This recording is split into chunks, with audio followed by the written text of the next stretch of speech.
from the information given in the table, 0.4 divided by 0.2 is equal to what? Now this table is a multiplication table that shows what certain multiplications will have as the answer. For example, 20 times 0.2 is equal to 4, as we can read from here. 20 times 0.2 is equal to 4 here. Now, some of the table entries are missing, as is the one that would lead us to our answer here. We want to find what 0.4 divided by 0.2 would be.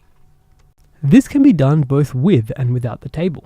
If you wanted to do it without the table, you would just write 0.4 over 0.2 and realize that that's just equal to 2 and say, oh, well, the answer is C straight away. But if you wanted to use a table, you would have to do the following.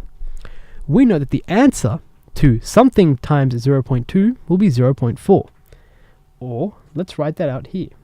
If 0.4 divided by 0.2 is equal to x, then we know that 0.4 is equal to x times 0.2, just using that algebra there.